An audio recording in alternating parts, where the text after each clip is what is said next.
بسم اللہ الرحمن الرحیم. السلام علیکم جی. می اینڈ حسن بھائی آپ کے سامنے دوبارہ حاضر ہیں with another episode of conversing اسلام.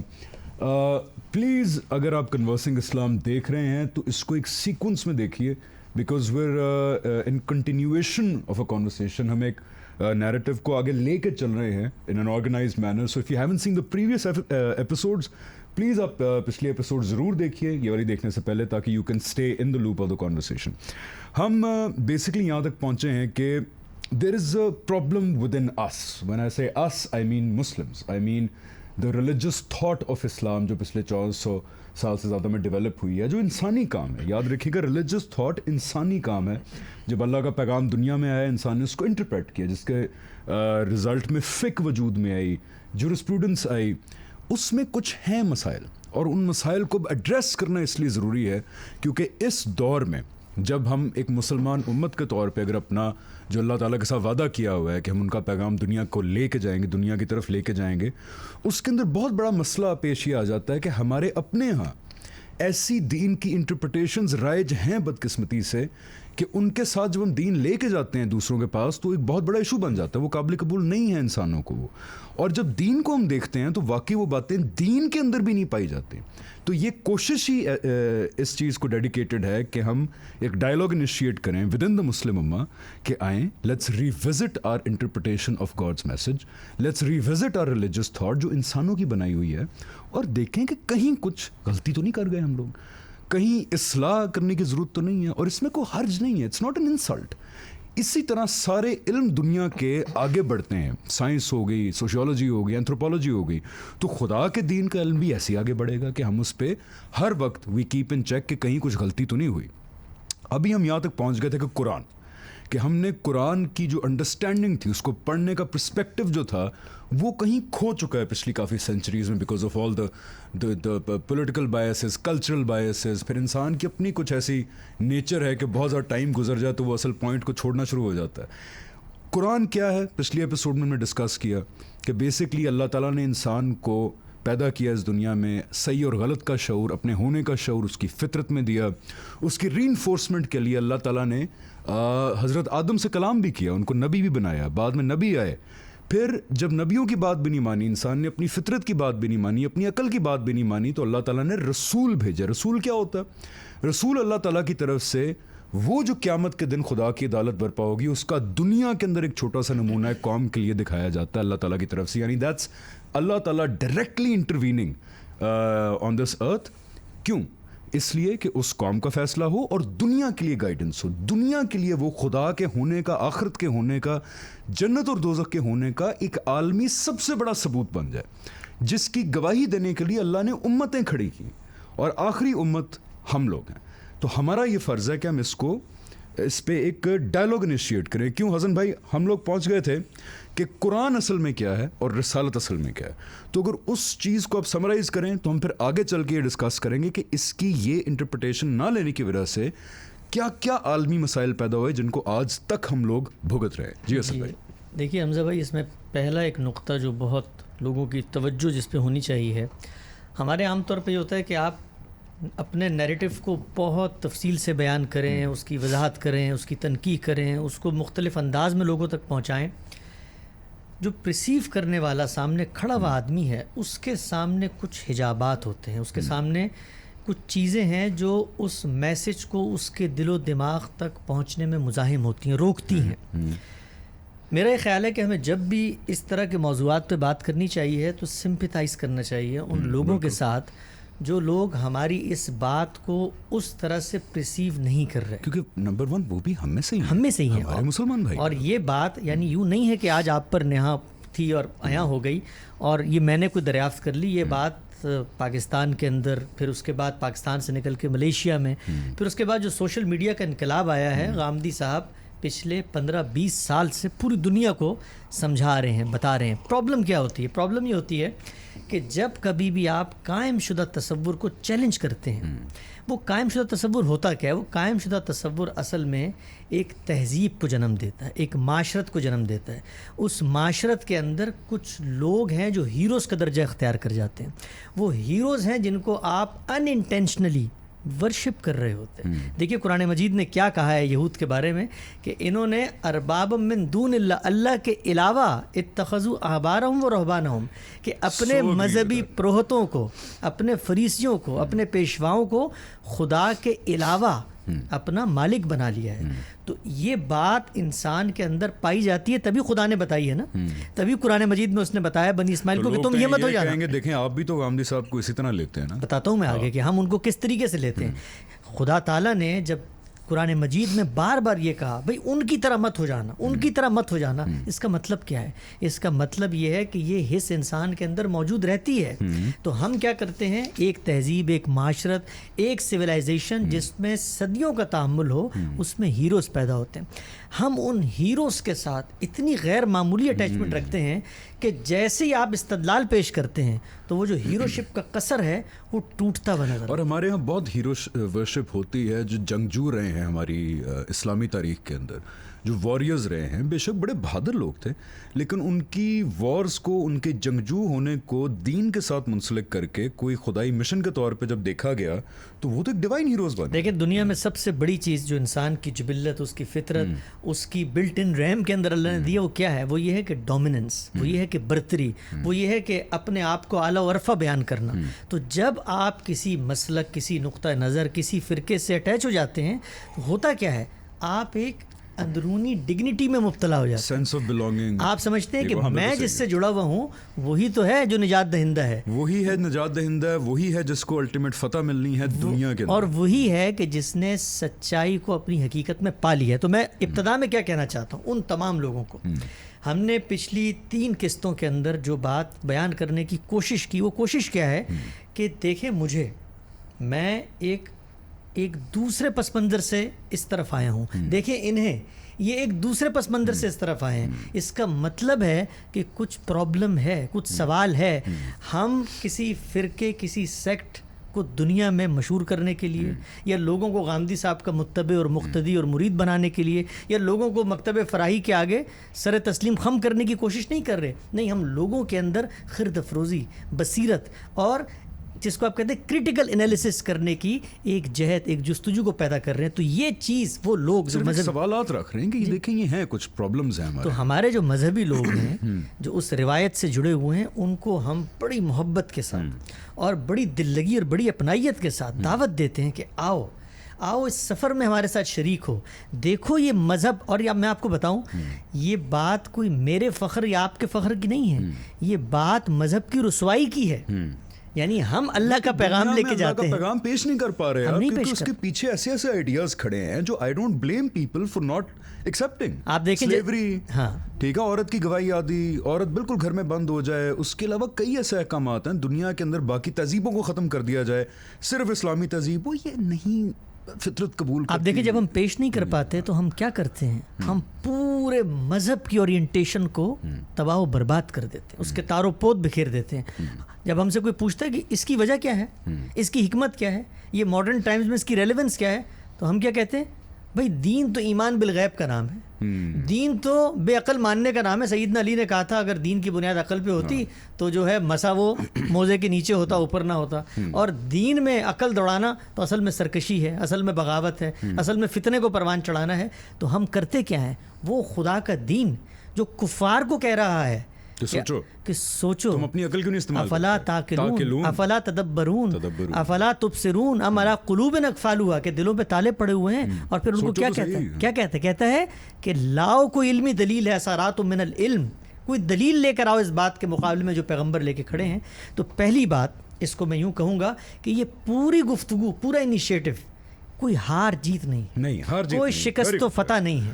یہ لوگوں کو گلے سے لگا کر سمجھانا ہے کہ خدا کا دین گلی بازاروں میں رسوا ہو رہا ہے. آج آپ دیکھیں یوٹیوب کے اوپر, یہ فیس بک کے اوپر ہم تحریکیں چلاتے ہیں, جی الہاد بہت پھیل رہا ہے, کبھی ان سے گفتگو تو کریں کہ ان کے سوالات کیا ہیں, ان کو کبھی سنیں تو صحیح, وہ کیا کہتے ہیں رسول اللہ کی شادیوں کے بارے میں, کبھی تو سنیں صحیح وہ کنیزوں اور لونڈیوں کے بارے میں کیا کہتے ہیں. بات بتاؤں, میں نے بھی ریسنٹلی شیئر کیا کلپ غامدی صاحب کا ہی کہ حضرت عائشہ, اب پھر ہم واپس آئیں گے ٹاپک کی طرف, یار ہم ڈی ٹریک ہو جاتے ہیں, بڑا ضروری ہے کہ حضرت عائشہ کی ایج کیا تھی جب آپ صلی اللہ علیہ وسلم نے ان سے نکاح کیا, رخصتی ہوئی.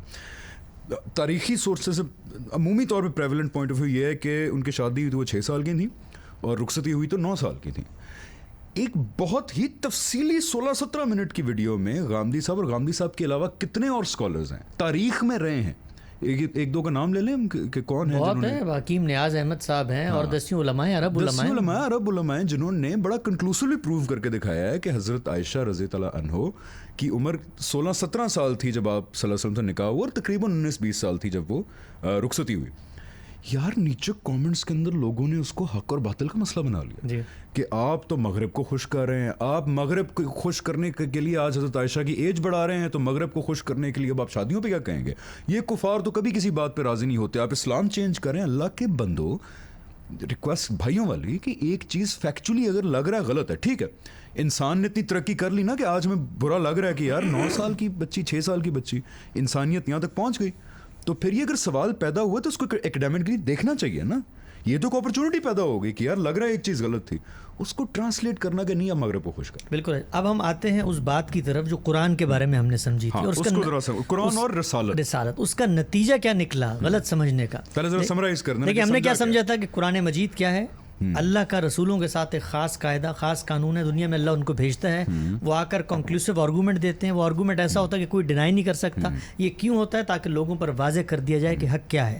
اس کے بعد اللہ تعالیٰ ان لوگوں کو قیامت تک کے لیے ایک مثال, ایک نظیر بناتے ہیں بقیہ دنیا کے لیے. انسان اثر لیتا ہے نا, اپنے ارد گرد سے اثر لیتا ہے. آپ یہ دیکھیے کہ ہمیں آج پتہ چلے, ابھی کرونا آیا ہے نا, چین میں آیا ہے, وہاں سے آغاز ہوا ہے, ہم نے اثر لیا نا اس کا. تو انسان ایک نفسیاتی وجود ہے, حقائق کا اثر لیتا ہے. یہ تاریخی حقائق ہے, ان کو آپ جھٹلا نہیں سکتے. تو اللہ نے ایک ایسی قطعی حجت, ایک ایسا کنکلوسیو آرگومنٹ قیامت تک کے لیے دنیا کو دے دیا اپنے وجود کی ایک دلیل کے طور پہ کہ دیکھو میں اپنے رسول کے ساتھ زمین پہ اترا تھا اور میں نے ان 313 کے ذریعے ہزاروں کے لشکر کو مات دے دی تھی. تو یہ وہ داستان ہے. اور کیسر اور کسرا کی سلطنتیں الٹ گئی تھی. انذار عام, اتمام حجت, ہجرت و برات اور جزا و سزا. ہم نے بتا دیا تھا کہ جزا و سزا نبی رسول کی موجودگی میں بھی آتی ہے. اما نورینہ کا بعد الذین نعدہم او نتوفینہ کا, یا رسول کو لے جا کر. یہ داستان, یہ پلاٹ ہے, یہ وہ تھیم ہے جس کے اندر قرآن گفتگو کرتا ہے. اس گفتگو میں قریش کو نماز کا بھی حکم ہے, اس گفتگو میں وراثت کے احکام بھی دیے گئے ہیں, اس گفتگو میں طلاق کی باتیں بھی ہیں, اس گفتگو میں مرد و زن کے اختلاط بھی زیر بحث ہے. وہ ابدی شریعت ہے. لیکن سوال یہ ہے کہ میں کسی کو یہ کتاب پکڑا دوں, وہ اس ابدی شریعت تک پہنچے گا کیسے؟ وہ اس ابدی شریعت کو اس داستان سے گزر کے سمجھے گا. یہ داستان پیش نظر نہ ہو. زندہ خدا اپنے رسول کے تھرو زمین پہ عرب کی قوم کے لیے آخری دفعہ انسانی تاریخ میں اپنی عدالت ڈائریکٹلی لگا رہے ہیں. اس کی ساری داستان محفوظ ہو رہی ہے جس کو ہم قرآن کریم کہتے ہیں. اور اللہ کیا کہتا ہے ان کو, تم نہیں کر رہے, وما رمیت اذ رمیت وما کن اللہ رما, تم نے نہیں ماری تھی ان کو مٹی. اور یعذبہم اللہ بایدیکم, اللہ ہے, اللہ جو عذاب دے رہا ہے, تم کچھ بھی نہیں ہو, تم تو اعلیٰ اور جا رہے ہو. تو نتیجہ کیا نکلا؟ جب آپ اس تھیم کو نہیں سمجھیں گے تو وہ چیزیں جو رسول کے مشن کے ساتھ خاص تھیں, اللہ تعالیٰ نے کرنا کیا تھا بھائی, رسول کو کامیابی دینی تھی نا. کیا کہا, کتب اللہ لاغلبن انا ورسولی, ان کو غلبہ ملنا ہے. تو آپ نے کیا کیا, کیا کہا کہ وہ یکون الدین کلہ للہ, کہ یہاں پر خدا کا دین ہمیشہ کے لیے قائم ہو جائے گا. کیا کیا, اس کو اٹھایا اور اٹھا کر پوری دنیا میں پھیلا دیا. نتیجہ کیا نکلا؟ وہ دین جو مجھ سے خطاب کرتا تھا, میرے سوالوں کا جواب دیتا تھا, میرے تزکیے کی فکر کرتا تھا, اور مجھے اپنی آخرت کے لیے منتخب کرنا چاہتا تھا, فرد, اس کو اٹھایا اور اس کو اٹھا کر اجتماع, اس کو اٹھا کر سلطنت, اس کو اٹھا کر حاکمیت, حکومت, خلافت اور اعلاء کلمت اللہ اور غلبہ اسلام, اور اس کے بعد خدا کے جرائم, کفر, شرک, ارتداد, ان کے سد باب کے لیے جو کاوش مذہب مجھ سے میرے اندر تبدیل کروانا چاہتا تھا, وہ اندر سے نکل کے باہر چلے گی. مولانا وحید الدین خان نے ایک جملے میں اس پورا جو پیراڈائم شفٹ ہوا ہے اس کو ایک جملے میں بیان کیا, سادہ جملے میں کہا کہ ایک شخص اگر قرآن کو اس طرح پڑھے تو وہ ممبر پہ بیٹھ کے کیا کہے گا کہ لوگوں اللہ سب سے بڑا ہے اور میں سب سے چھوٹا ہوں. لیکن اگر آپ اس کو بدل دیں تو آپ کہیں گے اللہ سب سے بڑا ہے اور تم سب سے چھوٹے ہو, حکمرانوں تم سب سے چھوٹے ہو, اور صدر بش تم سب سے چھوٹے ہو, اور تمہاری حکومت کا ہم نے خاتمہ کرنا ہے. تو دین کی دعوت جو انسان سے متعلق تھی, یہ بات یہاں پر پیش نظر رہے کہ جب ہم کہتے ہیں انسان سے متعلق تھی, اس کا یہ مطلب نہیں ہے کہ انسان اس کو صرف اپنے گھر پہ لاگو کرے گا. انسان کا منصب ہے, اس کا دائرہ اختیار ہے, وہ جیسے جیسے بڑھے گا دین کے تقاضے اس سے اور قرآن سے رہنمائی لیتا رہے گا. ٹھیک ہے, اب میں اس کو سمرائز کر رہا ہوں, تب ہم جاتے ہیں اسپیسیفکلی کہ کہاں پہ اس کی اس طرح دیکھنے کی, اس طرح نہیں دیکھا گیا قرآن کو پچھلے کافی عرصے سے, اس لیے کیا کیا پرابلمز وجود میں آئیں. آج بہت امپورٹنٹ ہے, in the second half of this program ہم لوگ بلائیں گے ایک, کیا کہیں گے ان کو, کیا کوڈ نیم کیا رکھیں گے؟ ہم تو ان کو پیار سے شاعر ڈیلس کہتے ہیں, شاعر ڈیلس, لیکن وہ ہماری یہاں امریکہ میں جو یہ تحریک اٹھی ہے اس کے روح رواں ہیں, اس کے سرخیل ہیں. اس کیا ہے؟ اچھا یہ پھر مشکل ہو گیا. نہیں لیکن لوگ بڑا پسند کریں گے, ان کو اردو بھی سیکھنے کو مل رہی ہے. اس کے سرخیل ہیں, سرخیل, سرخیل یعنی اس کے نمائندہ, اس کے سب سے آگے کھڑے ہونے والے. آج سے آپ کا نام ہے سرخیل, ٹھیک ہے. تو ان کی ایک پوئم انہوں نے لکھی ہے, اٹس کالڈ جوابی بیانیہ. یہ غامدی صاحب کے خطبات ڈیلس تھے جوابی بیانیہ کے, وہ ہم آپ کو سنائیں گے بھی. اس پہ ایک ہماری کوشش تھی تھوڑی ویژول, وہ بھی دکھائیں گے. لیکن وہ اسی بارے میں ہے کہ قرآن کو اس زاویے سے نہ دیکھنے کی وجہ سے دنیا کے اندر جو خون خرابہ برپا کیا, اور وہ ہم مسلمانوں میں سے ہی تھے. جو بوکو حرام میں لوگ ہیں وہ کوئی یہودی زائنسٹ نہیں ہیں, وہ ہم لوگ ہی ہیں. جو ٹی ٹی پی کے لوگ تھے وہ ہمارے پاکستانی تھے بھی, ٹھیک ہے, یہ علیحدہ بات ہے کہ ان کو فنڈ کس نے کیا تھا, کس نے فنڈ کیا تھا وہ ایک علیحدہ بات ہے, جس نے بھی کیا وہ فنڈ, لیکن تھے تو اپنے لوگ تھے.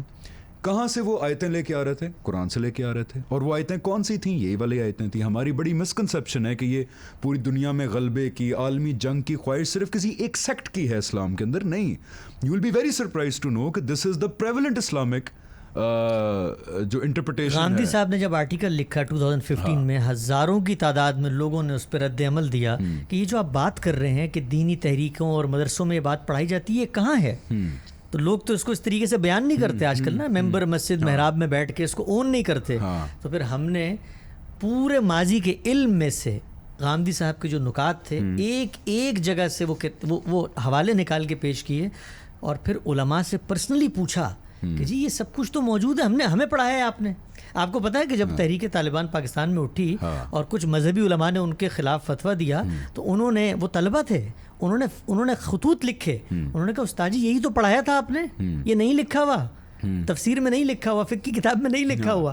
تو کیا جواب دیتے ہیں علماء اس کا؟ اور ہمارے محبوب علماء ہیں بیچارے, لکھا ہوا دنیا کا غلبہ, یعنی یہ غلبہ اسلام, یہ اعلاء کلمت اللہ, کفار کو مارنا, یہ سب چیزیں نہیں لکھی ہوئی. ریاست کو مسلمان کرنا, یہ سب نہیں لکھا ہوا. جمہوریت کفر ہے, یہ سب نہیں لکھا ہوا کہ یہ لوگ جو ہیں ان کی حکومت, ان کو حق کس نے دیا یہ ووٹ دیں, ارباب حل و عقد غیر مذہبی لوگ ہو کیسے گئے؟ تو جب ہم علماء سے پوچھتے ہیں تو یہ کہتے ہیں کہ بھائی بات یہ ہے کہ یہ جو دور ہے نا, یہ غلبہ دین کا نہیں ہے, یہ بقائے دین کا دور ہے. اس وقت یہ باتیں نہیں کہتے, but this is the prevalent thought. اچھا, سمرائز ٹائم سر, میں پورے 3.5 منٹ لوں گا, ٹھیک ہے, اور آپ نے بتانا ہے کہاں میں غلطی کر رہا ہوں, بیکاز میں چاہتا ہوں ایسے الفاظ میں کہوں کہ ہم لوگوں کو سمجھ آئے. اللہ تعالیٰ نے حضرت آدم کو پیدا کیا, کہا فجورہا و تقواہا, کہ اپنے ہونے کا شعور, صحیح اور غلط کا شعور اندر رکھا ہے تمام انسانوں کے. اور کلام بھی کیا اللہ تعالیٰ نے حضرت آدم سے, پہلے نبی بھی تھے وہ. اس کے بعد انسان نے جب اپنے اندر دی گئی رہنمائی کی قدر نہیں کی, تو پھر اللہ نے انبیاء کا سلسلہ جاری کیا, اور یہ عالمی تھا, ٹھیک ہے, جب ان کی ہدایت عالمی تھی, اور انبیاء ہر قوم کی طرف آئے, یہ بھی عالمی ایک تھا نا. اس کے بعد جب انبیاء کی بھی قدر نہیں کی گئی, ہمیں پتہ ہے تاریخ سے کہ کسی کو مار دیا گیا, کسی کو آرے سے چیر دیا گیا, انسان نے کیا کیا کیا, تو پھر اللہ نے رسول بھیجے. رسول کیا تھے کہ وہ صرف بات پہنچائیں گے نہیں, وہ اللہ کی عدالت بن کے ہیں اس دنیا میں, جو ہم پہلے ایکسپلین کر چکے ہیں. یہ بھی یہاں کہنا ضروری ہے کہ قرآن کے مطابق ایک ٹائم پہ 4000 سال پہلے انبیاء اور رسولین کا جو سلسلہ تھا وہ حضرت ابراہیم کے ساتھ خاص کر دیا گیا, ان کی نسل کے ساتھ. کیوں؟ تاکہ ایک امت کھڑی کی جائے جو پہلے بنی اسرائیل تھی, جو اس رسالت کی اللہ تعالیٰ کی دنیا میں عدالت برپا ہونے کی گواہی پوری دنیا میں دے. دیکھیں قیامت قریب آ رہی ہے نا, تو اللہ نے کیا کیا کہ رسول تو ایک آتا تھا, قوم کو اس منصب پہ فائز کر دیا کہ دنیا میں وہ دلیل بن کے لوگوں کو خدا کا پیغام دے. اچھا, بنی اسرائیل کے ساتھ وہی معاملہ ہوا کہ حضرت یرمیہ آئے, حضرت عیسیٰ آئے, آخری ان کی طرف رسول حضرت عیسیٰ تھے. انہوں نے یہی کہا کہ بھائی جان ہم میں کچھ غلطی پڑ گئی ہے, ہم لوگ وہ امت نہیں رہے، اب ہم ایروگنٹ ہو چکے ہیں، ہم لوگوں کو خدا بنا چکے ہیں. کوئی خدا کی بات سامنے لے کے آتا ہم سننے کے لیے تیار نہیں ہوتے. اس کو رومن ایمپائر کا وہ قرار دے دیا تھا نا حضرت یرمیہ کو، ایجنٹ قرار دے دیا تھا، کیونکہ اس وقت بنی اسرائیل جنگ کے موڈ میں تھی. حضرت یرمیہ آ کے کہا کہ جنگ نہیں کرنی بھائی، اپنی اصلاح کرو، صرف پیغام دینا اپنے دنیا کو. انہوں نے کہا یہ تو رومن ایمپائر کا ایجنٹ ہے. اس کے بعد خدا کا ان کے ساتھ وعدہ ختم ہوا، مسلم امہ کھڑی ہوئی. مسلم امہ کے اندر آپ صلی اللہ علیہ وسلم آخری دفعہ عدالت برپا ہوگی دنیا میں، اس کا ریکارڈ قرآن مجید ہمارے ہاتھ میں. اب ہم نے یہ گواہی دینی پوری دنیا کو. ٹھیک ہے، بالکل. اب ہوا کیا کہ اس قرآن کو لوگوں نے لیا سب کے لیے اگزامپل کہ آپ صلی اللہ علیہ وسلم کی جو رسالت تھی 23 سال کی، جس میں اللہ تعالیٰ نے اس دنیا میں انقلاب برپا کیا. آپ صلی اللہ علیہ وسلم نے نہیں کیا. کس نے کیا؟ اللہ تعالیٰ نے. خدا پیچھے ہدایات دے رہے ہیں، خدا بتا رہے ہیں کہ یہ اب یہ سوچ رہے ہیں، اب آپ نے یہ کرنا ہے، اب آپ نے یہ کرنا ہے، اب ان کے دل میں یہ ہے، اب آپ چھوڑ دیں، اب عذاب آئے گا. اللہ تعالیٰ بتا رہے ہیں. بالکل. بعد میں ہم لوگوں نے، مسلمانوں نے یہ کیا کہ اس کو ہم نے اپنے اوپر اپلائی کر لیا جی، کہ اب ہم بنیں گے. معاذ اللہ، میں تو کہتا ہوں ہم نے اپنے آپ کو رسالت کے منصب پہ فائز کر لیا کہ ہم دنیا کے لیے بدالت بن کے آئیں گے. اور اسی ماڈل پہ جو 23 سال آپ صلی اللہ علیہ وسلم نے تحریک کی تھی، اس کو ہم نے ایک سیاسی ماڈل کے طور پہ لیا، ایک پولیٹیکل ماڈل کے طور پہ لیا، اور فیصلہ یہ کیا کہ تمام احکامات جو ہیں کفار کو مارنے کے، یہ کرنے کے، فلاں کے، یہ ہم آج کے دور میں اپلائی کریں گے. اس کے نتیجے میں القاعدہ نکلی، بوکو حرام نکلی، اس کے بڑے بڑے نام ہیں. سید قطب صاحب آئے، مودودی صاحب، ہماری ریسنٹ پاس میں مودودی صاحب نے بہت پروپیگیٹ کیا اس کو کہ تمام دنیا میں اسلام کا غلبہ. اس کے نتیجے میں یہ ساری تحریک برپا ہوتی ہے. مسلمان اس مائنڈ سیٹ میں جاتے ہیں کہ اب پیغام نہیں دینا، اب اٹس اس ورسز یو. اب سارے ادھر منظم ہو، سارے ادھر منظم ہو، اب ہم کیا کریں گے؟ ہم جنگ کریں گے، پھر امام مہدی آئیں گے، پوری دنیا میں خون خراب ہوگا. ایک پورا سٹرکچر ہم نے کھڑا کر دیا کانفرنٹیشن کا. اب مجھے بتائیں کہ اس سٹرکچر کی تھوڑی ڈیٹیلز بتائیں اور اس کے نقصانات کیا ہو رہے ہیں اور کیوں یہ غلط ہے. دیکھیے، سب سے پہلی چیز تو یہ ہے کہ مذہب کے بارے میں جب ہم کوئی بات کرتے ہیں نا، تو اس کو مذہبی ٹیکسٹ نے کوالیفائی کرنا ہے. ہم خود سے کچھ نہیں کہہ سکتے. خود سے کہیں تو مذہب نہیں، وہ میرا فلسفہ، میری منطق، میری عقل ہے. مذہب نے جو بات کہی تھی اس کی اورینٹیشن بالکل مختلف تھی. جس وقت آپ یہ اورینٹیشن لے کر جاتے ہیں تو اس سے جو مقصود ہے وہ کیا ہے؟ مذہب کا مقصود کیا تھا؟ تزکیہ، پیوریفیکیشن. قد افلح من زکاہا وقد خاب من دساہا. آپ کی جنت. قد افلح من تزکا، کہ وہ کامیاب ہو گیا جس نے اپنے آپ کو پیوریفائی کیا.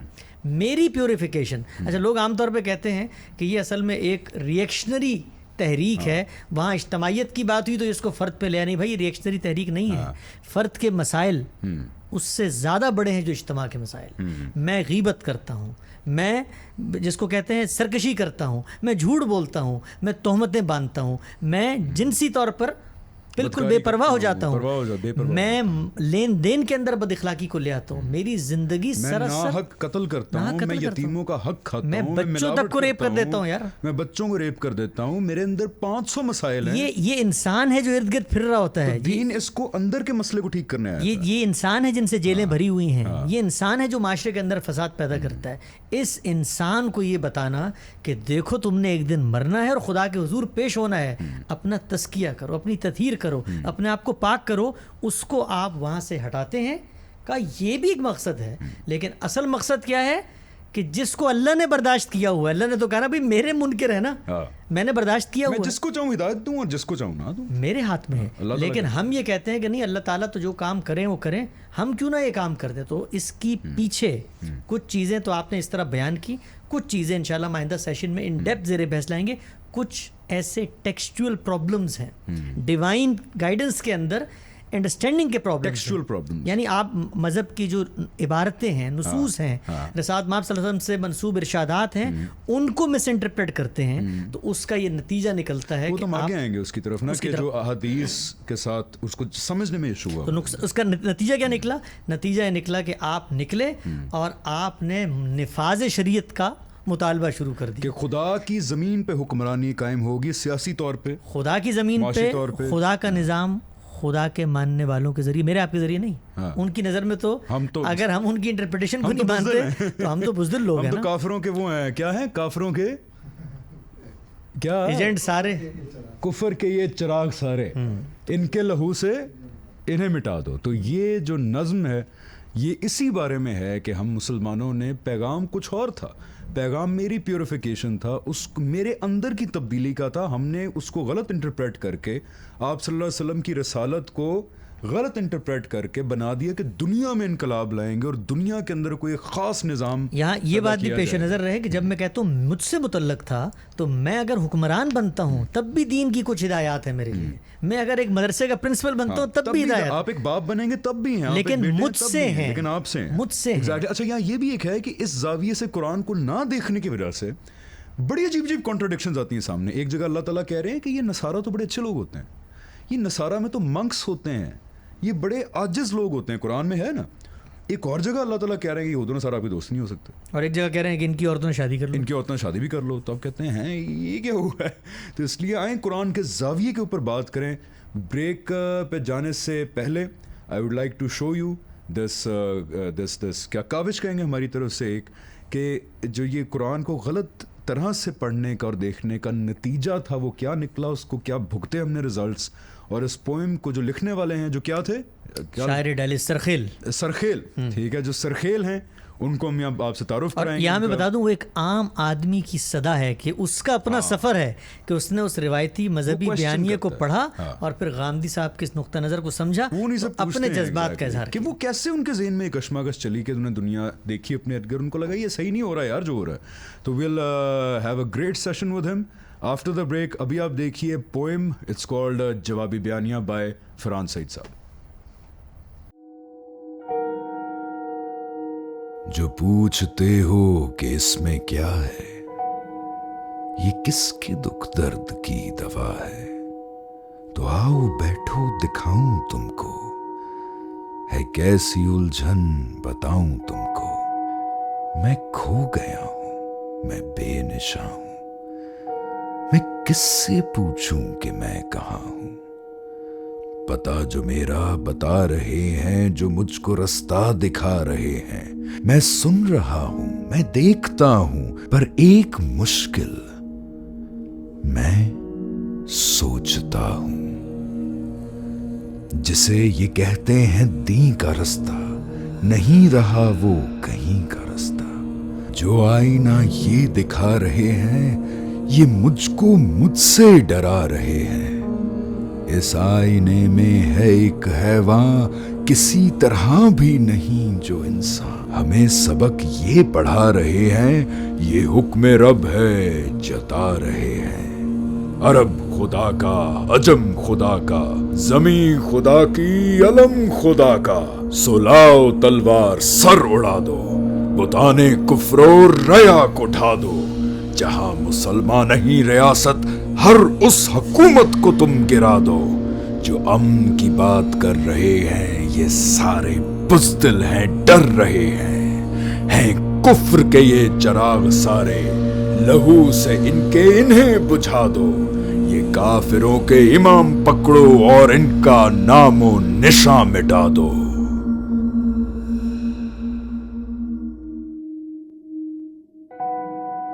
یہ میرے قرآن کی آیتیں ہیں, میرے نبی کی روایتیں ہیں, جنہیں یہ پڑھ پڑھ سنا رہے ہیں. خدا کی مرضی ہو اور شاید یہ اور معنی بتا رہے ہیں. یہ میرا سارا وجود اوڑے, میری نمازیں درود اوڑے. جلا رہے ہیں, مٹا رہے ہیں, ہے ایک قیامت جو ڈھا رہے ہیں. کوئی بتائے کہ سب یہ کیا ہے, کہ دین میں یہ ظلم کیوں رواں ہے. رحیم و رحماں اگر خدا ہے جو دل کے احوال جانتا ہے, اگر وہ عادل ہے, بے خطا ہے, تو اس نے یہ حکم کیوں دیا ہے. کوئی بتائے کہ سب یہ کیا ہے. کوئی نیا ہو یا ہو پرانا, ہو کوئی عامی یا کوئی دانا, ہے سوچ جس کی مخالفانہ, پھر اس کا دوزخ ہی ہے ٹھکانا. یہ حق تکفیر کا چرانا, یہ بے قصوروں کا خون بہانا. یہ میری فطرت قبول کر لے, جو دے رہے ہیں وصول کر لے.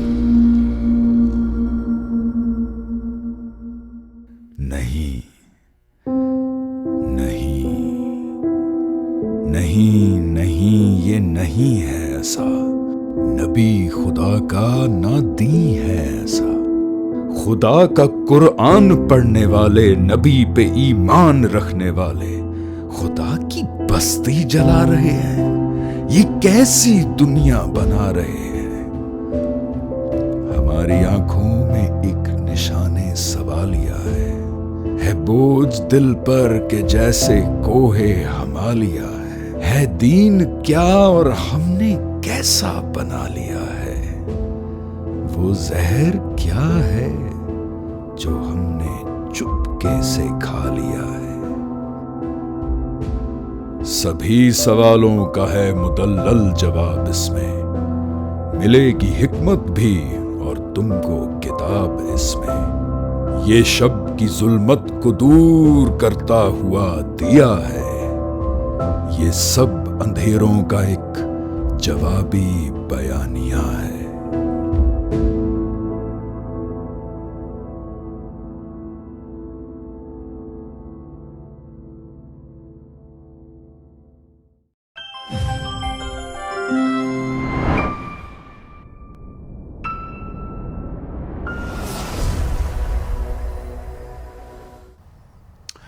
جی ویلکم بیک ٹو کنورسنگ اسلام. ایک کوشش ہے کہ ہم اس بات کا اعتراف کریں کہ ہمارے گھر میں کچھ مسائل ہیں, یعنی کہ جب میں گھر کہتا ہوں تو اس کا مطلب ہے اسلام, ہم مسلمان.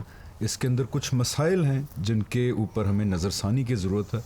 یہ ایک انویٹیشن ہے, this is not us versus you thing. ابھی آپ نے ایک پوئم دیکھی جس کو ٹائٹل ہے جوابی بیانیہ کا. آپ نے وہ دیکھا, یہ ایک ہماری طرف سے کوشش تھی کہ ہم لوگوں کو بتا سکیں to reflect on certain ideas جو پرابلمیٹک ہیں ہماری ریلیجس تھاٹ کے اندر. تو یہ پوئم جن کی تھی انہوں نے بڑا عرصہ لگایا ہے اس کو لکھنے میں, ان کو آج ہم نے انوائٹ کیا ہے یہاں پہ شو کے اندر. تو please give a warm welcome to Sarkhail, also known as Farhan Saeed بھائی. تو السلام علیکم, کیسے ہیں آپ جی فرحان سعید صاحب؟ ٹھیک ٹھاک ہیں. پہلے جلدی سے آپ بتائیں کہ آپ کیا ہیں, آپ کا کیا رول ہے غامدی سینٹر میں, المورد یو ایس میں. So please give introduction to yourself. جی میں المورد یونائٹڈ اسٹیٹس کا بورڈ کا ممبر ہوں, ایگزیکٹو ڈائریکٹر بھی ہوں المورد کا, اور غامدی سینٹر کو بھی میں دیکھتا ہوں, اس کا بھی ایگزیکٹو ڈائریکٹر میں ہوں. اور المورد یو ایس جیسا کہ آپ جانتے ہیں کہ 2013 سے 14 سے کام کر رہا ہے امریکہ میں, اور اس کے کرنے کے 3 ہی کام ہوتے ہیں اس طرح کی تحریکوں کے. بیسکلی اس کا ریسرچ, ایجوکیشن اینڈ ڈسیمنیشن. ایسے یہ 3 کام ہی کرنے چاہیے ان تحریکوں کو. ہمارے ساتھ ٹریجڈی یہ کہ ہماری تحریکیں اور کام شروع کر دیتی ہیں. ہماری طریقے تو انقلاب وہ مطلب وہ جہاد میں اور سیاست میں پڑ جاتی ہیں, لیکن اصل کام کرنے کے یہ 3 ہی ہیں. اور ابھی والنٹیئر بیسس پہ کر رہے ہیں. یہ بھی ایک امپورٹنٹ بات ہے. I'm sorry to cut you off کہ he is doing it, everybody actually who's involved in this effort بالکل والنٹیئر بیسس پہ کر رہے ہیں. یہ you have a day job, so میری دل سے رسپیکٹ نکلتی ہے آپ جیسے لوگوں کے لیے کہ جو اپنے کاروبار, اپنے نوکری پہ بھی فوکس کریں بٹ پورا اپنا فری ٹائم اس کوشش کو دے رہے ہیں. So very very thankful to you for this. تو اس کو بیسکلی جو ہم المورد یو ایس کے جو کام ہیں کرنے کے 3 ہم جو کر رہے ہیں, ریسرچ کو بھی سپورٹ کرتے ہیں, ایجوکیشن کو بھی سپورٹ کرتے ہیں, اور ڈسیمنیشن کو بھی. ڈسیمنیشن کا حصہ ہے جو ہم دیکھ رہے ہیں. اس کا جو ایجوکیشن کا پارٹ ہے اس کے لیے ہم نے Ghamidi centre of Islamic learning کو قائم کیا ہے 1 سال پہلے. اس کا یہ جو المورد یو ایس کا ایجوکیشن کا جو شاخ ہے, یہ پوری کی پوری اس کا نام, اس کی ذمہ داری جو ہے جو Ghamidi centre of Islamic learning کے پاس ہے. یہ کوئی ٹیوشن سینٹر نہیں ہے جو غامدی سینٹر نے کھول لیا یا کچھ کر لیا. یہ ایک اسلامک لرننگ کا سینٹر ہے جس کو ہم نے عزت دینے کے لیے غامدی صاحب کو اس کا نام غامدی صاحب, کیونکہ یہ بھی ایک آتا ہے نا فیڈ بیک کہ یار اب تو پھر فرقہ بن گیا نا, غامدی سینٹر کر دیا. نہیں, جیسے علامہ اقبال یونیورسٹی ہے یا قائد اعظم یونیورسٹی ہے, جس طرح سے نام دے مودودی صاحب کے نام. ہماری کوئی مسجد نہیں ہے. جی نہیں, کوئی مسجد, فرقوں کی مسجد ہوتی ہے نا. اور اس کی سب سے زیادہ مخالفت کی بھی غامدی صاحب نے. غامدی صاحب نے یہ نام مت رکھو, المورد سینٹر رکھنے کچھ رکھنے, لیکن یہ ہم عزت دینا چاہ رہے ہیں, ایک رسپیکٹ دینے کے لیے. تو یہ ہم نے بہت اصرار کر کے بڑی مشکل سے میں نے انہیں منا کے, اور مجھے کافی اس پہ اپ ہل بیٹل لڑنی پڑی دونوں طرف.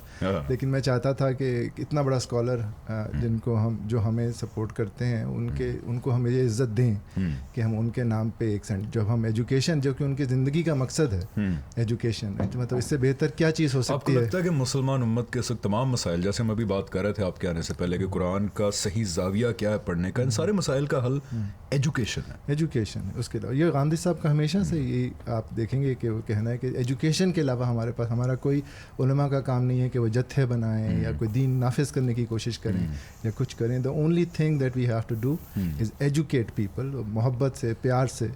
تو وہی کام ہم کر رہے ہیں, اور یہ ان کی زندگی بھر کو نظر ڈالنے تو یہی کام ہے ایجوکیشن کرنے کا. تو جب ہم نے ایجوکیشن کا ایک ادارہ بنایا تو اس کے لیے اس سے بہتر کیا تھا کہ ہم اس کو اس کے نام پہ. ایک بڑی دردناک قسم کی کہانی ہے حسن بھائی, آپ بھی میں چاہوں گا فوکس کریں کہ گاندھی صاحب تھے ملیشیا کے اندر, آپ گئے وہاں, ٹھیک ہے, وہ 10 سال سے وہاں رہ رہے تھے بیکاز پاکستان میں بہت ایشوز تھے ٹی ٹی پی وغیرہ کے.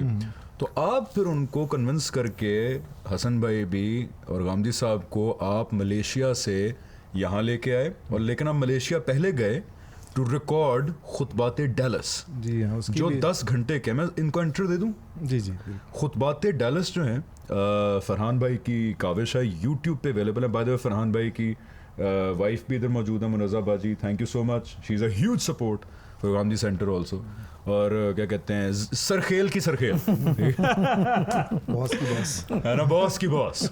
تو خطبات ڈیلس پلیز آپ ضرور دیکھیے, لمبی ویڈیو ہے, 10 گھنٹے کی ہے, لیکن یوٹیوب پہ موجود ہے. اس کے اندر تمام جو بیانیہ ہمارا ہے وہ گاندھی صاحب نے بڑا مفصل طریقے سے بتا دی.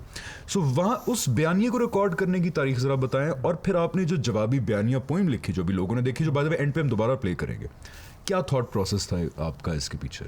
ہاں جی, اس کی پہلی بات تو یہ ہے کہ مطلب یہ کوئی بھی اس میں چیز ہم جس نظم میں ہم کام کرتے ہیں اس میں کوئی بھی کام انفرادی طور پہ نہیں ہو سکتا. یہ پورا ادارہ جو ہے ایک ٹیم ہوتی ہے جس کی سپورٹ آپ کو چاہیے ہوتی ہے. تو اس کو مطلب کوئی انڈیویجول کریڈٹ اس میں کسی کے پاس نہیں ہوتا.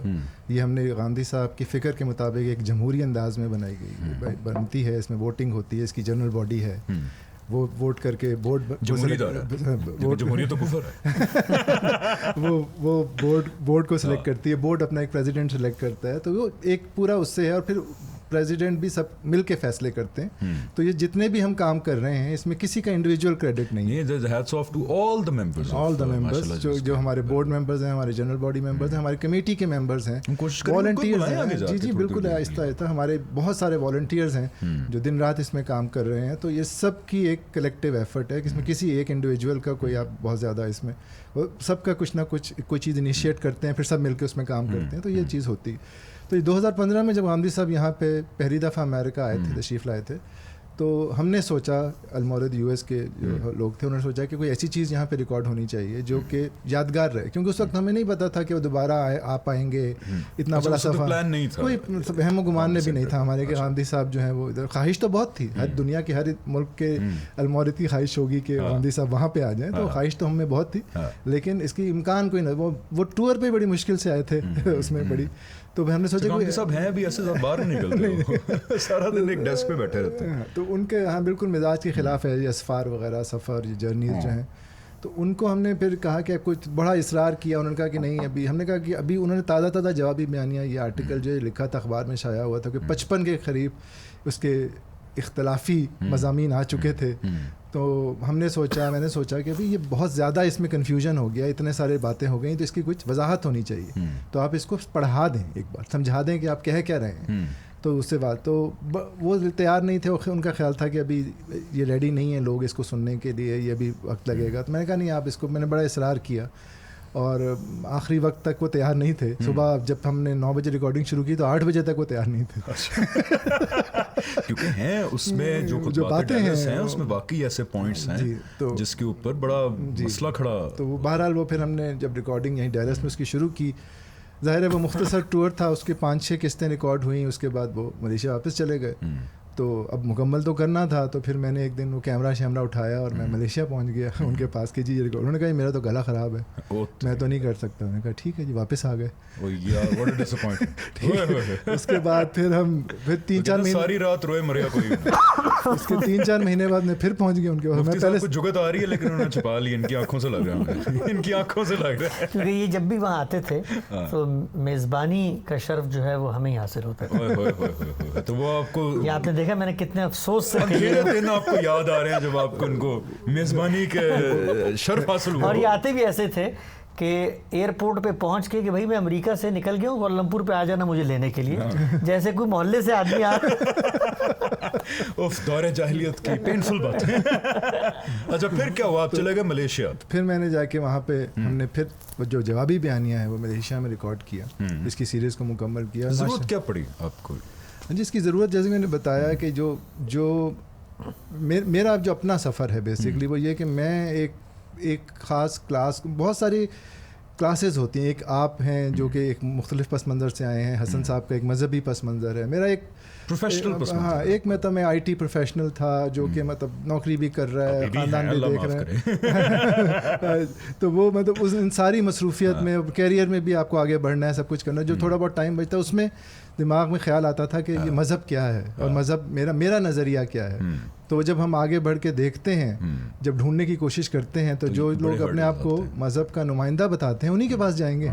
تو ان سے جب ہم مذہب سیکھتے ہیں تو اس سے ہمیں کچھ باتیں بڑی اچھی بھی ملتی، وہ بڑا اس سے سیکھنے کو بھی ملتا ہے. کچھ باتیں ہوتی ہیں جو کہ ہمیں سمجھ میں نہیں آتی، ہوتی وہ ٹھیک ہیں لیکن ہماری اتنی علم استطاعت نہیں ہوتی کہ سمجھ میں آئے ہمارے. لیکن آپ کہتے ہیں ٹھیک ہے، مطلب میں اس پہ غور کروں گا. کچھ باتیں ہوتی ہیں جو کہ بہت خلاف ہوتی ہیں میری فطرت کے، اور جو میرا وجدان، جو اللہ تعالیٰ نے دیا ہے، جو قرآن میں کہا ہے کہ اس فطرت کو ہم نے آپ کو دیا ہے، فجورہا وتقویٰ. ہاں لیکن وہ ہمیں تو وہ ایک کانفلکٹ کریٹ ہو جاتا ہے اس سے پھر. اور انسان کی فطرت یہ ہے کہ وہ کانفلکٹ میں جی نہیں سکتا، اس سے وہ کانفلکٹ کو ریزالو کرنا ہوتا. تو وہ جو کچھ باتیں جو مطلب ایک تو میں ایک بات بتا دوں کہ یہ ایک غامدی صاحب کی فکر کی، ان کی خدمت کی تخفیف ہوگی کہ اگر ہم یہ کہیں کہ صرف یہ ایک ہی یہ مسئلہ ہے جو انہوں نے ریزالو کیا. ان کا جو کام ہے وہ بہت براڈر ہے. ٹھیک ہے، اصل مسئلہ جو ہمارے ساتھ انسان کو ڈفرینٹ ایسپیکٹ اپیل کرتا ہے. جی، تو ہمارا جو بیسک کام انہوں نے جو سب سے بڑا بنیاد میں چلے جائیں تو یہ کہ کیونکہ ہماری مذہبی فکر نے قرآن کو پس پش ڈال کے ہسٹری کو آگے لے آئیں، روایات، ہسٹوریکل ریکارڈ سے دین کو اخذ کرنا شروع کیجیے. بنیادی مسئلہ ہے. ٹھیک ہے، یہ وہ چیز ہے جو کہ جس کی بہت ساری کرونریز ہیں. ٹھیک ہے، جب آپ نے قرآن کو پس پش ڈال دیا اور آپ نے ہسٹوریکل واقعات سے دین اخذ کرنا شروع کر دیا تو اس میں سے جو ایک خرابی پیدا ہوتی ہے وہ سیاسی مذہب کی سیاسی تعبیر. اور اس مذہب کی اس سیاسی تعبیر میں سے جو برائیاں نکلتی ہیں اس نے پوری دنیا میں آگ لگا دی. ایگزیکٹلی چیز ہے جس کو ہمارے دشمن استعمال کرنے میں کامیاب ہو جائے. وہ ہماری ہی آئیڈیالوجی، وہ ہماری آئیڈیالوجی ہے، اس کی اس فکر ہے، وہ فکر ہے جس کو کہ ہم نے غلط سمجھا ہے قرآن میں سے، روایات میں سے. ان کو اس ترتیب کو بدل کے جس کا میں نے ابھی ذکر کیا، تو وہ اس ترتیب کو بدلنے کہ ہسٹری کو قرآن کی لائٹ میں سمجھنا تھا، ہم نے ہسٹری کی لائٹ میں قرآن کو سمجھنا شروع کیا. اچھا ایک چیز اور میں اگر آپ اجازت دیں مجھے. نہیں میں نہیں دیتا. اچھا آپ بتائیں کیا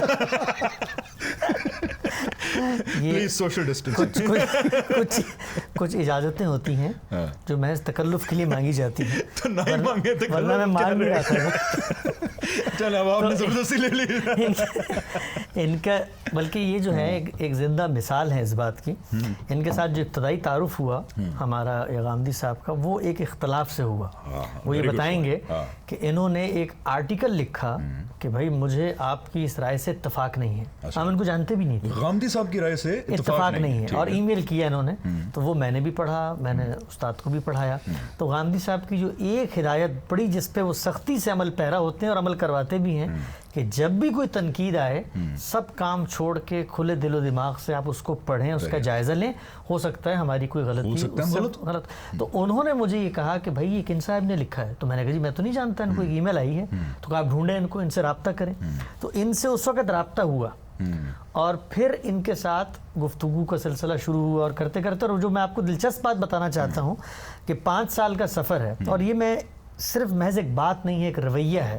اور مجھے لگتا ہے کہ ہمارے مذہبی لوگوں میں بڑے علماء کو یہ رویہ اپنانا چاہیے. آپ کو حیرت ہوگی یہ جان کے کہ یہ سینٹر، یہاں کا ادارہ، یہ سب چیزیں، نظم انتظامات یہ سنبھال رہے ہیں، اس فکر کو آگے لے کے بڑھ رہے ہیں، لیکن وہ اختلاف آج بھی قائم ہے. ذبیحہ پہ نا وہ آج بھی قائم ہے. اچھا یہ بھی ایک منفرد روایت ہے. میں بھی ان کے اختلاف کو غلط سمجھتا ہوں، میں اس پر عمل نہیں کرتا، لیکن یہ اس ادارے کے ساتھ جڑے ہوئے ہیں، اس ادارے کے سربراہ ہیں، اس کے نظم اور نسق کو سنبھالتے ہیں. لیکن اس اختلاف کے ساتھ آپ ان سے پوچھیں کہ کبھی ہم مذہبی طالب علموں نے ان کو یہ کہنے کی جسارت کی ہو کہ بھائی جب تک تم اس کو حل نہیں کرو گے تم ہمارے ادارے میں نہیں آ سکتے. How dare you کہ غامدی صاحب کے ساتھ آپ نے اختلاف کیا. ایک پاز کرو پھر آپ کنٹینیو کر لیں. یہ روایت بہت ضروری ہے ہائی لائٹ کرنا کہ ابھی دیکھیں یہ فرحان بھائی غامدی سینٹر کے ایگزیکٹو ڈائریکٹر ہیں, المورد US غامدی صاحب کی آرگنائزیشن اس کے پریزیڈنٹ ہیں, لیکن ان کا غامدی صاحب کے ساتھ ایک ایشو پہ اختلاف ہے. اچھا یہی ہوتا ہے استاد اور شاگرد کا رشتہ آپس میں. یہاں پہ کوئی مرشد نہیں ہے, کوئی پیر نہیں ہے, کوئی امام نہیں ہے جن سے آپ اختلاف نہیں کر سکتے. یہاں پہ وہی روایت ہے جو اماموں کی تھی, جیسے امام ابو حنیفہ کا اختلاف تھا, امام شافعی کا اختلاف تھا, یہاں وہی روایت ہے. غامدی صاحب کا کیا اصلاحی صاحب کے ساتھ اختلاف نہیں تھا؟ کیا فرائی صاحب کے ساتھ کئی معاملوں میں اختلاف نہیں تھا؟ تو اختلاف تو ضروری ہوتا ہے. لوگ کہتے ہیں نہیں جی آپ تو غامدی صاحب تو اصلاحی صاحب سے بھی اختلاف کرتے, تو وہ اچھی بات ہے نا, کرتے تھے تو آپ کا انٹروڈکشن ہی غامدی صاحب کے ساتھ تھا اختلاف کے اوپر, تو پھر وہاں سے یہاں کیسے؟ جی بس یہی اسی طرح سے میں نے جیسے انہوں نے بتایا کہ میں نے جب بھیجا میں نے سوچا کہ مطلب ایک بندہ جس کو نہ عربی آتی ہے نہ جس کا کوئی مذہبی پس منظر ہے, میں کوئی IT کا پروفیشنل امریکہ سے اس نے کوئی لکھ کے بھیج دیا, وہ دیکھیں گے سائڈ پہ پھینک دیں گے جیسے. مطلب انہوں نے مجھے بڑی حیرت اور خوشگوار بلکہ مجھے صدم ایک طرح سے شوق ہوا بڑا کہ مجھے پتہ چلا کہ وہ مجھ سے بات کرنا چاہتے ہیں. تو غامدی صاحب مطلب میں ان کو ٹی وی پہ دیکھتا تھا, میں بڑا ان کا معتقد تھا, میں بہت ان سے جو ہے وہ ہدایت سیکھا میں نے بہت کچھ. دین کو پڑھنا کیسے ہے, ڈیٹا جو اویلیبل ہے اس کو انالائز کیسے کرنا ہے, اس کو کیٹیگرائز کیسے کرنا ہے, اس کو کون سی چیز کو کیسے پرکھنا ہے اور کیسے وہ مطلب یہ میں نے غامدی صاحب سے دین نہیں سیکھا, میں نے دین کیسے سیکھنا ہے وہ سیکھا ہے. وہ سیکھا ویری نائسلی. تو یہ چیز جو ہے یہ چیز وہ اسی لیے دیکھیں جو چیز مجھے ان کی فکر میں غلط لگی میں نے کہا کہ یہ غلط ہے, کیونکہ یہ تقلید کا سفر نہیں ہے, ہم مقلدین نہیں ہیں غامدی صاحب کے, ہم ان سے ہم نے یہ سیکھا ہے کہ دین کیسے سیکھنا ہے, اختلاف میں کیسے زندہ رہنا ہے, اختلاف کر کے کیسے اپنے سے اختلاف کرنے والے کی عزت کرنی ہے, اس سے محبت بھی رکھتے ہیں آپ, اس سے رشتہ بھی رکھتے ہیں, اس کی فکر کے لیے کام بھی کرتے ہیں, دن رات لگا دیتے ہیں. لیکن ضروری نہیں کہ ہر بات پہ بس سر تسلیم خم. سر تسلیم خم تو صرف اللہ کے سامنے, اس کے رسول کے سامنے. ایک انسان تھا آخری بار, ان کا نام تھا حضور اکرم حضرت محمد صلی اللہ علیہ وسلم. دین کے معاملے میں بس ان سے اختلاف نہیں ہو سکتا, اس کے علاوہ سر ہر آدمی سے اختلاف ہوگا. I am really sorry, at least we don't believe کہ کسی کا خدا کے ساتھ ڈائریکٹ لنک ہے. بالکل, چاہے کوئی امام ہو, چاہے کوئی مرشد ہو, چاہے کچھ بھی ہو, کسی کا لنک نہیں ہے اللہ تعالیٰ سے سوائے محمد رسول اللہ صلی اللہ علیہ وسلم کے. اب ہم آتے ہیں ذرا جوابی بیانیہ پہ. جوابی بیانیہ کی جو پوئم ہے اس کی ذرا تھیم بتائیں ڈیٹیل میں جو مجھے لگی, اور مجھے بڑا مزہ آیا اس کو نریٹ کرتے ہوئے. It was a beautiful poem to recite, کہ اس کے اندر وہ ایک فرسٹریشن ہے کہ جو ہم مسلمانوں میں ایک کانفرنٹیشنل مائنڈ سیٹ آ چکا ہے قرآن اور رسالت کو صحیح طرح نہ دیکھنے کی وجہ سے, کہ اب ہم نے لشکر بنانا ہے, خلافت بنانی ہے, اور دنیا کے ساتھ کانفرنٹیشن کرنی ہے کہ یا تو اسلام لاؤ یا پھر ہم جنگ کریں گے. ہم غیر مسلموں کو یا قتل کریں گے مشرکین کو, اور اہل کتاب پہ جزیہ نافذ کر کے ان کو محکومی میں رکھیں گے. یہ مائنڈ سیٹ کے خلاف یہ آپ کی پوئم ہے جس کا جوابی بیانیہ. تو ذرا ایکسپلین کیجیے گا دا ڈیٹیلز آف اٹ, کہ کہاں کہاں آپ نے پوائنٹس ایڈریس کیے ہیں اس کے اندر. جی جیسے کہ جیسے ہم اس کو ریکارڈ کر رہے تھے, اس کو 3-4 سال لگے مجھے نظم لکھنے میں. اس میں بہت سارے بند لکھے گئے, بہت سارے نکال دیے گئے. اس کو ربط میں لانے میں جو لوگ شاعری کرتے ہیں انہیں پتہ ہے کہ بہت کچھ چلتا ہے دماغ میں. اور اس کے بعد تو اس کو میں نے بیسکلی جیسے میں غامدی صاحب کا اس کا جو بنیادی نقطہ یہ ہے کہ ایک شخص ہے جو کہ سوچنے سمجھنے والا ہے, وہ ایک آج کل کے معاشرے میں کھڑا ہوا ہے اور وہ حق کو ڈھونڈ رہا ہے, وہ دین وہ اللہ کے پیغام کی تلاش میں ہے کہ وہ کیا ہے. ٹھیک ہے, تو اس کے سامنے جو پتہ جو میرا بتا رہے ہیں, جو مجھ کو رستہ دکھا رہے ہیں, میں سن رہا ہوں, میں دیکھتا ہوں. مطلب وہ برا آدمی نہیں ہے, اس کے اندر وہ یہ نہیں ہے کہ وہ کسی ضد پہ کھڑا ہوا ہے, وہ سب سے سن رہا ہے, سب کو دیکھ رہا ہے. ٹھیک ہے, وہ پر ایک مشکل میں سوچتا ہوں, میں انالائز تو کروں گا نا جو آپ دے رہے ہیں مجھے.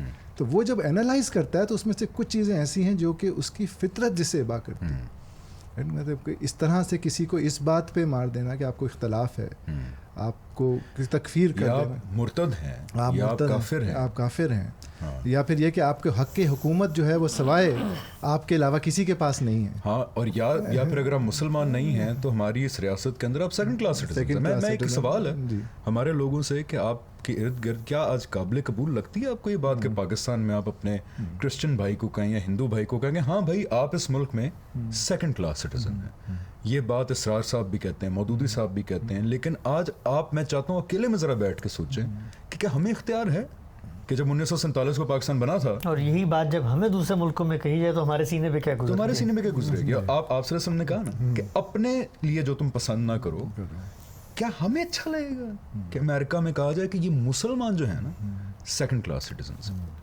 تو پھر ہمیں کیسے قابل قبول ہے کہ ہمیں اسلام شاید یہ کہتا ہے؟ تو آپ کی فرسٹریشن جو تھی اس کو الفاظ میں آہستہ آہستہ آپ نے، تو یہ وہ سوالات ہیں جو اس ذہن کے اندر پیدا ہوتے ہیں، ٹھیک ہے، اور وہ پھر وہ سوالات ان کی ایک چیدہ خلاصہ تفصیل اشعار میں باندھ دی ہے کہ بھئی یہ مجھے سننے کو مل رہا ہے، یہ میسج مجھے کہا جا رہا ہے اور کہا جا رہا ہے کہ یہ دین ہے، یہ اللہ کا حکم ہے، یہ میرے قرآن کی آیتیں ہیں، میرے نبی کی روایتیں ہیں جو یہ پڑھ سنا رہے ہیں، ٹھیک ہے، تو یہ مجھے وہ باتیں خدا کی مرضی ہو اور شاید پر یہ اور معنی بتا رہے ہیں، تو یہ باتیں یہ مجھے اللہ کا اور رسول کا پیغام کہہ کے بتائی جا رہی ہیں، لیکن یہ کیسے ہو سکتا ہے کہ اسلام جو کہ دین فطرت ہے وہ یہ حکم دے رہا ہو کہ اگر وہ عادل ہے، یہ کیسے ہو سکتا ہے؟ یہ کیسے ہو سکتا ہے؟ دیکھیں امریکہ میں جو لوگ رہتے ہیں، آپ لوگ بھی ہیں، ہم لوگ آئے ہوئے ہیں ادھر پوری کی پوری ریلیجس فریڈم حاصل ہے آپ کو، یعنی کہ یہاں پہ مسجد ہے ڈیلس میں، ایپک ماسک، فیصل مسجد جو اسلام آباد میں، اتنی ہی بڑی ڈیلس کے اندر شاندار مسجد،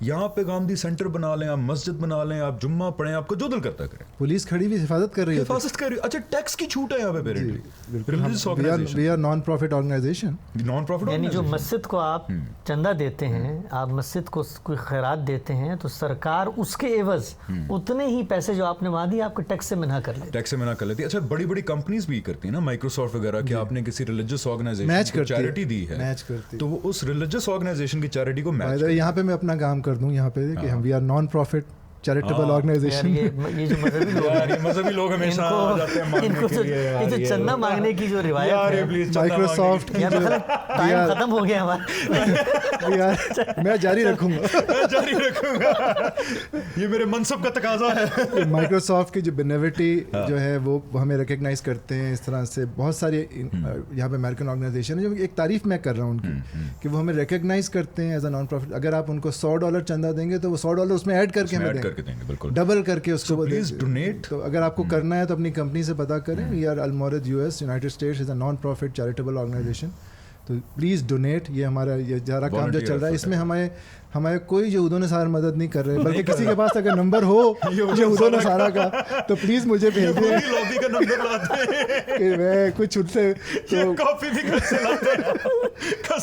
یہ جو ہمیں آپ سب جو ڈونر ہیں، جو میں سب ڈونرز کا اپنے شکریہ ادا کرنا چاہتا ہوں جو اس وقت دیکھ رہے ہیں، یہ جو آپ نے $10 بھیجے تھے، جو آپ نے $50 بھیجے تھے، جو آپ نے $100 بھیجے تھے، یہ انہی سے یہ سارا کام آگے چل رہا ہے، اس کی جزا آپ کو، یہ صدقہ جاریہ ہے، اس کو آپ ضرور اس کو جاری رکھیں اس کام کو، کہ ہماری اور کوئی سورس آف انکم نہیں ہے۔ لیکن آپ اس پہ غور کریں نا کہ کیا وجہ ہے کہ یہود و نصارہ نے آپ کو اعانت اور مدد کے لیے نہیں چنا، کوئی خرابی تو ہوگی آپ نے، ہو گیا، حالانکہ الزام ایسے آپ کو یہ لگتا ہے، ہاؤ ڈو یو سی دس؟ اچھا جوابی بیانیہ، یہ پوئم انشاءاللہ لوگ دیکھتے رہیں گے، by the way we are uploading this to all the pages, میرا بھی ہے، گامدی سینٹر کا ہے، میں اس میں ویسے شکریہ ادا کر دوں حمزہ علی عباسی صاحب کا، انہوں نے اس پہ بہت محنت کی ہے، اس کو پڑھا بھی بہت اچھا ہے، جب میں نے ان کو سنائی تو بالکل انہوں نے سب کام چھوڑ دیے اور انہوں نے کہا کہ میں اس کی ویڈیو بھی بناؤں گا، میں اس پہ نریٹ بھی کروں گا، اور انہوں نے بہت محنت کی جیسا، اور پورا والنٹیئر بیسس میں ہم نے اس کی کوئی پیمنٹ ان کو نہیں کی، نہ حسن صاحب کو کوئی، سارے یہاں پہ دونوں میک بھی انہوں نے اتنی محنت کی ہے کہ آج ہی کہہ رہے تھے نظم لکھی بھی میں نے یار، میں نے کوشش کی لیکن نہیں، یہ آ گیا شو پہ یار، میں ٹائر بھی پنکچر کیا تھا۔ اچھا سر مجھے بتائیں کہ وائی، اب ہم ذرا جواب بیانے سے ہٹ کے، بیکاز ٹائم کم ہے ہمارے پاس، as a concluding note, why is the center important? Why is Gandhi Center of Islamic Learning important? Why is Al-Mawrid important? یہ پیغام، یہ اسکول آف تھاٹ تو نہیں کہنا چاہیے، یہ فریم ورک آف تھاٹ، یہ کیوں امپورٹنٹ ہے سب کے لوگ اس کو سپورٹ کریں؟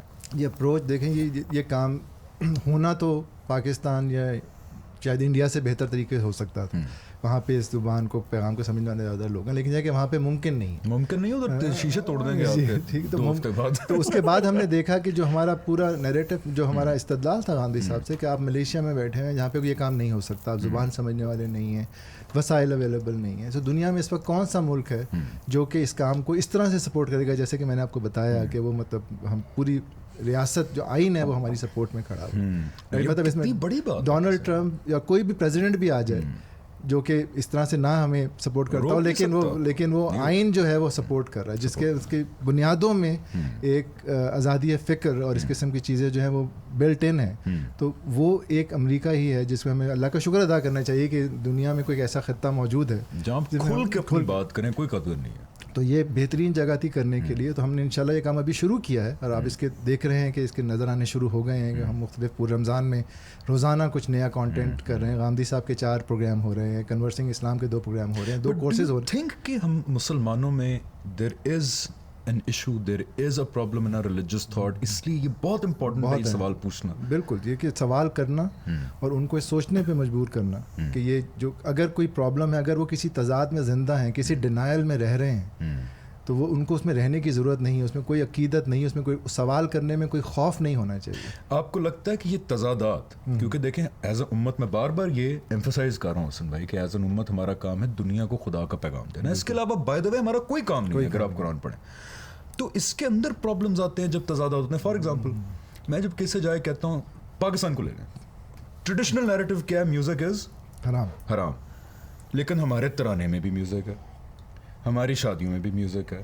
اچھا جو وہ کرتے ہیں اللہ کا نام لے کے بیٹ باکسنگ کرتے ہیں, میوزک بناتے ہیں, تصویر کھینچنا, تصویر جو ہے حرام مطلق ہے, لیکن نوٹ پہ قائد اعظم کی تصویر بھی ہے, ہر بندے کے گھر میں اپنے ابے کی تصویر بھی ہے, مولوی صاحب کی بھی تصویر, مولوی صاحب کی تصویر ہے. اچھا وہ جو بڑی بڑی آتے ہیں محفل نعت کے اوپر سب کی تصویریں ہوتی ہیں, مطلب آپ انہیں مولوی صاحب سے پوچھیں تصویر کہیں گے حرام مطلق ہے, حرام مطلق ہے. ٹھیک ہے. اچھا ایک مزے کی بات آپ ذرا ایکسپلین کرتے ہیں پھر ہم جاتے ہیں ریپ اپ کی طرف, کہ تصویر حرام تھی, ٹی وی اس میں نہیں آتا, بیکاز ٹی وی میں تصویر ہاتھ سے نہیں بنائی جاتی, وہ ایک شبیہ ہوتی ہے. اس طرح کے لوپ ہولز ہم نے نکالے. جی ہاں بالکل ایسے. آپ دیکھیں نا یہ چیزیں آپ مثلا ایک زمانے کے اندر شاید یہ پورا نیریٹو لوگ برداشت کر لیتے, یہ جو دور ہے بھائی, اس دور کے اندر تو مطلب کھرے کو منوانا مشکل ہے, کھوٹے کو منوا نہیں سکتے. تو پھر اصلاح کرنی چاہیے. تو ڈو یو تھنک کہ اس کاوش سے ان دا لانگ رن ہماری یہ ایفرٹ بہتر ہوگی کہ دین کو دنیا تک لے کے جانے والی ایفرٹ اگر ہم تضادات سے پاک کریں گے؟ اس کو مطلب اس کو مقصد یہی ہے غامدی سینٹر اسلامک لرننگ کا کہ دنیا کے اندر ایک روشنی کا ایک ایسا منارہ قائم کر دیا جائے جو کہ رہتی دنیا تک حق جو ہے, اسلام کی جو صحیح انٹرپریٹیشن ہے, جو رسول اللہ جس کو لے کر آئے تھے, جو اسلام کی اصل فارم ہے, جو اوریجنل فارم ہے, اس کا ایک طرح کا براڈ کاسٹنگ اسٹیشن ہو. کسی کو جو حق کی تلاش ہو دنیا میں, کسی کو مجھ جیسے لوگوں کو, آپ جیسے لوگوں کو, حسن صاحب جیسے لوگوں کو, چاہے وہ ہم تینوں ایک مختلف پس منظر سے ہیں, ہم نمائندے ہیں ان تینوں پس منظروں کے, ٹھیک ہے. تو وہ ہم نے بہت تلاش کی ہے, بہت مشکل ہوئی ہے ہمیں یہ پتہ کرنے میں, ہمیں نہیں نظر آتا تھا. میں چاہتا ہوں کہ جو کل حمزہ علی عباسی پیدا ہوگا, جو کل حسن الیاس پیدا ہوگا, کل فرحان سید پیدا ہوگا, جب اس کے دل میں, اس کے ذہن میں جب یہ سوالات اٹھیں گے تو اس کو در بدر کی ٹھوکریں نہ کھانی پڑیں. اس کو یہ منارہ سے پتہ ہو کہ یہاں پہ ایک جگہ ہے جہاں پہ اللہ کی بات ہوتی ہے. جب وہ سنے گا, جب وہ عقل پہ, آبجیکٹیوٹی پہ, ریشنل پہ جب بات اس کو پہنچے گی, اس کی عقل, اس کی فطرت سلیم اس کو جب ایکسیپٹ کرے گی, تو وہ خود, وہ نہیں کوئی اور حق لگتا ہے تو وہاں چلا جائے. اور آخری بات, یہ لوگوں کو ایک بڑی غلط فہمی اس سے یہ نہ ہو, جس کی انہوں نے نشاندہی بھی کی, آپ نے بھی کی, کہ یہ ادارہ مذہب کو پڑھانے کا ہے. مذہب کی جو انٹرپریٹیشن ہے اس کو ہم پڑھائیں گے, اس کو کریٹیکلی انالائز بھی کریں گے, اس پہ تنقیدی ذہن بھی پیدا کریں گے. یہ کسی مسلک یا کسی فرقے کا ترجمان نہیں ہے. اور غامدی صاحب کا نام اس بڑی شخصیت کو عزت تکریم دینے کے لیے رکھا گیا ہے, یہ کسی سیکٹ کی بنیاد بنانے کے لیے نہیں. جو شخص یہاں پر آئے گا, بلکہ ہم ان طلبہ کو انکریج کریں گے جو غامدی صاحب کی فکر پہ تنقید کرنا چاہتے ہیں, لرننگ سینٹر میں آئیں اور یہاں آ کر ہمارے طالب علموں کو بتائیں کہ غامدی صاحب کی فکر کی یہ غلطی ہے. غامدی صاحب کی فکر کا ناقد جو ہے وہ پریزیڈنٹ ہے. مطلب یہ پریزیڈنٹ جو ہے ان کا خود اختلاف ہے ذبیحہ کے معاملے میں غامدی صاحب سے. تو آپ اگر ناقد ہیں, آپ بلکہ ہماری پوڈ کاسٹ میں شریک ہو, آپ ہم سے بات کریں ایک اچھے انوائرمنٹ میں ڈسکس, کیا پتا آپ ٹھیک ہو. تو یہاں پہ میں اینڈنگ ریمارکس 1 منٹ کے لوں گا آپ سے. اس سے پہلے کیا میں یہ کہنے میں ٹھیک ہوں کہ اگر آپ ایک مسلمان ہیں جو نماز پڑھا ہے, زکوٰۃ دے رہا ہے, اللہ تعالیٰ کے کانشیس ہیں, اچھے کام کر رہے ہیں, ویل اینڈ گڈ, ٹھیک ہے, بالکل صحیح ہے, اسلام میں بیسکس اور سارٹڈ, کسی کا کوئی اختلاف نہیں ہے. لیکن اگر آپ وہ مسلمان ہیں جو سوال پوچھتا ہے, یعنی کہ جو اس سے آگے بڑھتا ہے نماز, روزہ, حج, زکوٰۃ سے, اور کہتا نہیں میں یہ معاملہ بھی ایڈریس کروں گا, وہاں پہ آئی تھنک وی کم ان کہ ہم بھی ایک آواز ہیں جو کہہ رہے ہیں کہ ان معاملوں میں شاید آپ غلط ہیں. تو concluding remarks from you, Farhan bhai. Again, we're very thankful for all of this and you coming here. What's your concluding remarks to those who are watching?